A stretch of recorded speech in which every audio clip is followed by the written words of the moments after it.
I hadn't planned on staying long. All I needed was a book I'd left at my best friend's place a few days earlier. He told me to swing by whenever. He'd be out, but the door would be open, or so he thought. When I knocked, it wasn't him who answered. Instead, the door swung open, and there she was, his mom. I'd known her for years, of course. She was always around when we were kids, the kind of woman who carried herself with a calm, graceful confidence. But seeing her in that moment, framed in the doorway by the warm afternoon light, I noticed things I hadn't before. Her smile was gentle, a little surprised. "Oh, it's you," she said, tilting her head. "Come in, he told me you might stop by." I hesitated, suddenly aware of myself in a way I never was around her. I muttered a thank you and stepped inside. The air was cooler in the house, carrying a light trace of her perfume, subtle, floral, and steady. It followed as she walked down the hallway ahead of me, her movements easy, unhurried. "It's been a while since I've seen you," she said over her shoulder. "Feels like you grew up overnight." The comment made me chuckle nervously, but it also left me oddly self-conscious. I wasn't sure how to respond, so I just smiled back. She guided me into the living room, sunlight spilling through the blinds in long golden lines across the floor. Everything about the house felt familiar, the framed family photos, the neatly stacked magazines, yet there was something different about being here without my friend. The silence carried weight. "Sit down for a moment," she said kindly. "I'll see if I can find that book for you. I think he mentioned where it was." I nodded and lowered myself onto the couch, trying not to feel like I was intruding. But even as I sat, I couldn't help but notice the small details, the way her hair caught the light as she moved, the soft cadence of her voice filling the quiet house, the easy way she made space feel warm. When she returned, she had the book in her hand. "Here it is," she said, holding it out. I reached for it, and as I did, our fingers brushed. Just a brief touch, accidental, really, but enough to make me suddenly, acutely aware of the warmth of her skin. I glanced up, meeting her eyes. For a second, it felt like she noticed too. Her smile deepened, easy and unbothered, as though nothing had happened. But for me, the smallest things, her scent, her touch, the sound of her laugh drifting a moment later, had shifted the air between us. I came to pick up a book. That was all. But as I sat there, watching her move with effortless grace, I realized this afternoon might not be as ordinary as I'd thought. I turned the book over in my hands, trying to act casual, but my pulse hadn't quite settled. It should have been simple, in, out, thank you, and gone. But nothing about sitting across from her felt simple anymore. She walked into the kitchen, calling back over her shoulder. "Would you like something to drink? Water, tea?" I started to decline, but the words tangled. Sure, water's fine," I said, probably too quickly. She chuckled under her breath, the sound soft but knowing. A moment later she returned with a glass in her hand, condensation sliding down the side. As she handed it to me, her fingers brushed mine again, not clumsy this time, but light, deliberate, like she knew exactly what she was doing. "Thank you," I murmured, trying to steady my voice. She didn't answer right away. Instead, she tilted her head, studying me with a look that made me feel as though she could read every thought I was trying to hide. "You're blushing already?" she said at last, her voice low and playful. Her smile widened just slightly. "How sweet!" Heat rose in my face before I could stop it. She was right, I could feel it. My ears, my cheeks, all betraying me in an instant. I tried to laugh it off. "It's just warm in here," I muttered, gripping the cool glass a little too tightly. She laughed then, soft and melodic, but there was a glimmer in her eyes that held steady on me. Not mocking, not cruel. It was the kind of laugh that teased, but also invited. "You're cute when you get flustered," she added, almost as if speaking to herself. The words hit harder than I expected. I wasn't used to being seen that way, not by her. Not by someone who carried herself with such effortless grace, as if she'd already lived a dozen lives and learned the language of subtlety I was only beginning to understand. I looked away, sipping at the water just to give myself something to do. But even with my gaze lowered, I felt the weight of hers still on me, patient, unhurried. Silence stretched for a moment, and I dared a glance back up. She was leaning against the counter, arms crossed loosely, a faint smile curving her lips. The sunlight through the window framed her in gold, and for a second she looked less like my friend's mom, and more like a woman simply enjoying the effect she had on me.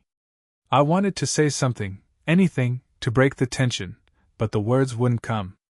Instead, I just sat there, cheeks warm, heart thudding, aware of every tiny movement she made. Her smile softened, as if she sensed my struggle. "Relax," she said gently. "It's only me." Only her. But somehow, that made it all the harder to breathe. The teasing should have ended there, a passing remark, a laugh, and nothing more. But instead, it lingered between us, a quiet spark that neither of us rushed to put out. She moved back toward the living room, and I followed almost instinctively, the book still resting in my lap as I sat down again. She settled into the chair across from me, her posture relaxed, one leg tucked gracefully beneath the other. The kind of poise that made even stillness seem deliberate. For a while, the conversation was light, updates about her son, mutual friends, the usual surface-level chatter. I thought that would be it. But then her tone shifted, almost without warning. "You know," she said, her eyes drifting to the window, "sometimes this house feels too quiet. When my son's gone, I realize just how empty it can be." Her voice wasn't sad exactly, but softer, threaded with something I hadn't heard before, a quiet vulnerability. I set the book aside, leaning forward slightly. "I never thought about it that way. I guess I'm used to this house always being full of noise." She smiled faintly, but it didn't quite reach her eyes. "It used to be. All the laughter, the mess, it kept me busy. Now it's different. He's grown, independent. And I'm proud, of course. But it leaves you with a lot of space to think." I watched her as she spoke, noticing how her fingers traced absently along the armrest of the chair, as though grounding herself in the present. "What do you think about?" I asked carefully. Her gaze flicked back to me, measuring whether to answer. Then she let out a quiet breath. "The usual things people my age think about, I suppose. The choices I made. The things I might have done differently. The pieces of myself I set aside for everyone else." The words hung in the air, heavier than I expected. I didn't know what to say at first. She wasn't just my friend's mom in that moment, she was a woman laying bare the kind of truths most people keep hidden. I started, then stopped, trying to steady my thoughts. I think everyone feels that way, no matter how old they are. Wondering what life might have looked like if one decision had gone differently. Her eyes softened, and for a moment she studied me in silence. Then she gave a small, genuine smile. "You're wiser than you look." That made me flush again, but this time it wasn't teasing. It was an acknowledgement, as if she saw me not as a boy fumbling through conversation, but as someone capable of meeting her where she was. The room felt smaller then, the air charged with something deeper than light banter. She shifted in her chair, uncrossing her legs, leaning just slightly forward. "Not many people listen the way you do," she said quietly. "It's refreshing." Her words lingered, wrapping around me like a warmth I hadn't known I was craving. I didn't dare break the moment. I just sat there, meeting her gaze, realizing that for the first time, we weren't speaking as my friend's mom and her son's friend. We were just two people, and the distance between us was beginning to feel very small. The air between us had shifted, carrying a subtle gravity that pulled me in closer than I meant to be. I could feel it in the way she watched me, in the pauses between her words, in the unspoken threads tying us together across the room. She leaned forward then, reaching toward the coffee table for one of the magazines stacked neatly in a pile. I moved at the same time, intending to set my glass down. Our hands brushed in the middle, skin against skin. It should have been nothing, a fleeting accident. But it wasn't. Her hand lingered just a fraction longer than it needed to. Not enough to be obvious, but enough for me to feel the warmth of her touch, delicate yet steady, radiating into my fingertips. I froze, caught between pulling away quickly and letting the moment stretch. Her lips curved into a small, amused smile as she finally withdrew, sliding the magazine toward herself. "Careful," she murmured, her voice touched with a playful lilt. "You'll make me think you're doing that on purpose." My pulse leapt. I laughed nervously, trying to mask the truth, that for a split second, I almost had done it on purpose.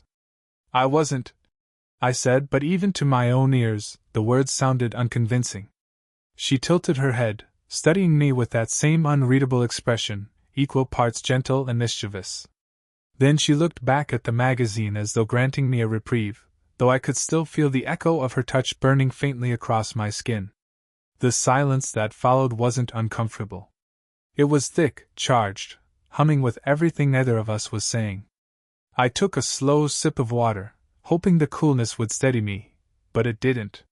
When I set the glass back down, I made sure to do it more carefully this time, avoiding another collision of hands, though a part of me wished it might happen again.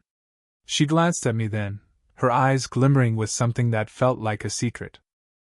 "You really are easy to read," she teased softly. I swallowed, unsure if she meant my blush, my nervous laugh, or the way I couldn't seem to stop looking at her. The air conditioner hummed faintly in the background, the only sound breaking the silence between us. But even that seemed distant compared to the rhythm of my heartbeat thudding in my ears. I hadn't realized how close we'd drifted until she shifted slightly forward, her elbow resting against the edge of the table, closing the gap just enough that I could catch the faint sweetness of her perfume again. It felt unintentional, casual, innocent even. But beneath it, there was a pull, a quiet invitation neither of us voiced. I told myself it was still nothing. Just an accident. Just a smile. Just a moment. And yet, deep down, I knew it was already more than that. The room grew quieter after that small collision of hands, though I couldn't shake the echo of it. It was a silence that didn't feel empty. It felt alive, thick with meaning, as though the air itself was waiting for one of us to admit what we both sensed. I sat back, pretending to be calm, though inside, my thoughts were anything but steady. I could feel her presence even without looking directly at her, the way her nearness seemed to draw me in like a tide I couldn't resist. When I finally glanced up, she was already watching me. Her gaze wasn't casual. It wasn't the look of someone politely holding eye contact.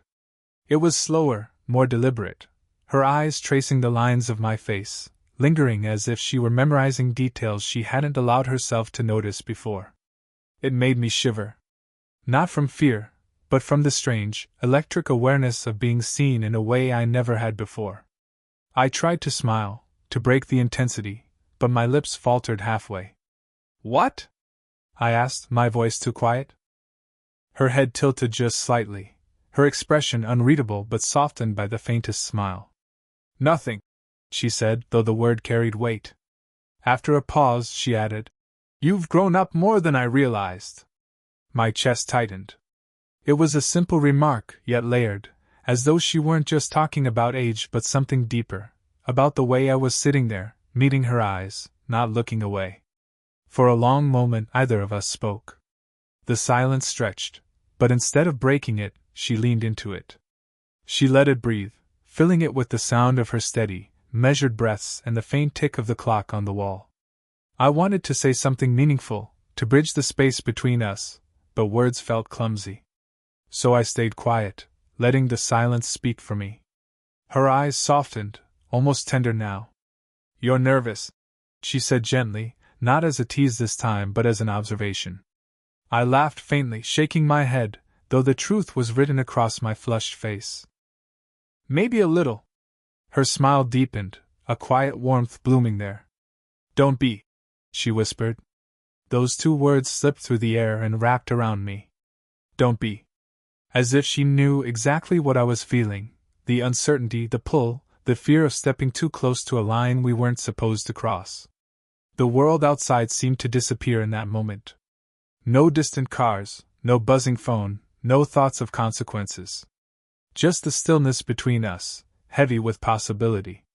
She shifted slightly in her chair, her arm resting along the back of it now, her body angled toward me. It wasn't overt. It wasn't bold. But it was enough to tell me she wasn't retreating, that she was letting the silence say what she wouldn't put into words. I sat there, heart racing, every nerve alive, realizing that whatever this was, it wasn't just in my head anymore. Something unspoken had already begun. The silence had weight, not the heavy kind that begged to be broken, but the delicate kind that carried unspoken meaning. My heart thudded in my chest, loud enough that I swore she could hear it. Her eyes lingered on me, steady, calm, but filled with a depth that made my skin prickle. Then, slowly, she leaned forward. Her movement was unhurried, almost casual, but her gaze never wavered. She reached up, fingers hovering for a breathless second before they brushed lightly through my hair. The touch was soft, deliberate, and startlingly intimate. Her fingertips smoothed a stray strand back into place, then trailed gently along the side of my face, grazing my temple before pausing at my cheek.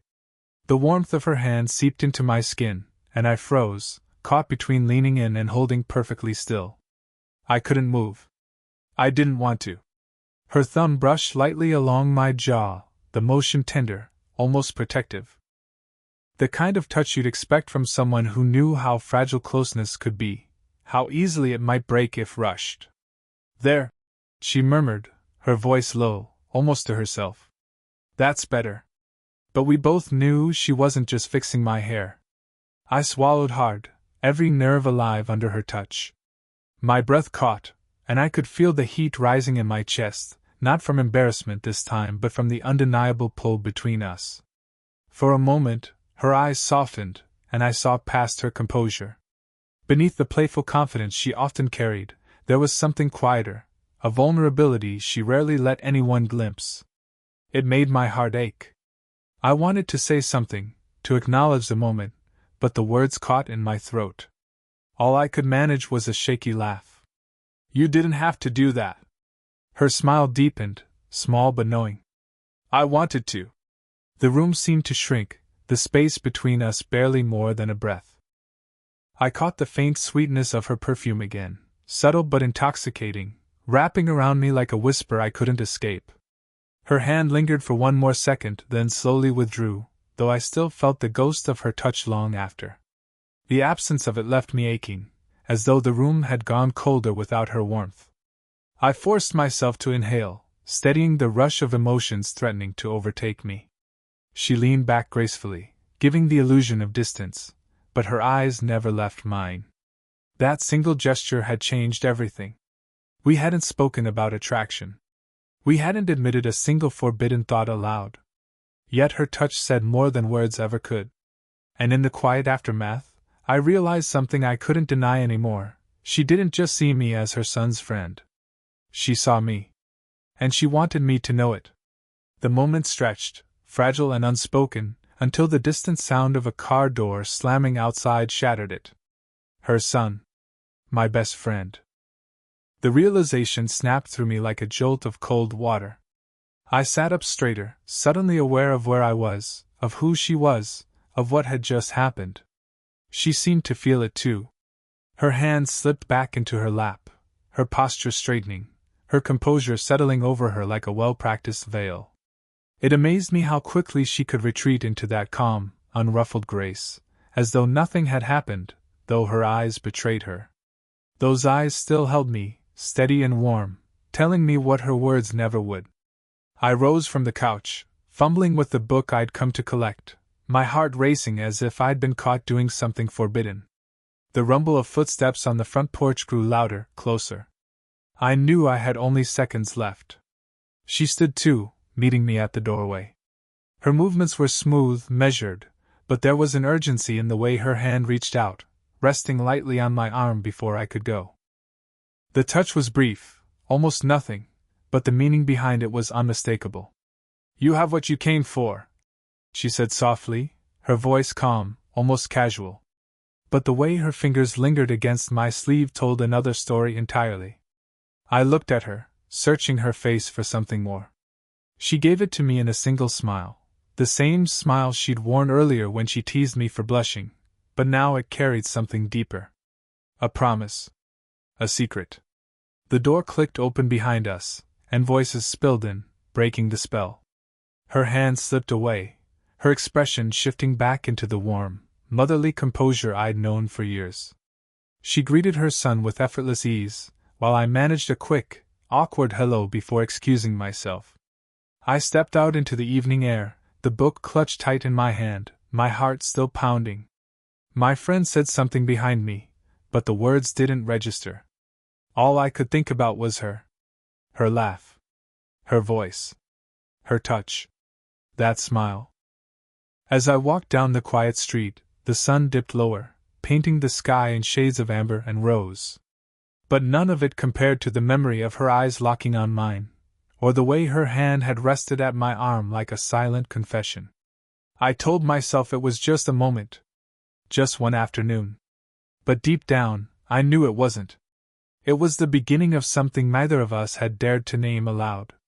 And no matter how hard I tried, her smile, that secret, knowing smile, refused to leave me. It stayed, etched into me, like a whisper I'd carry long after the day was done.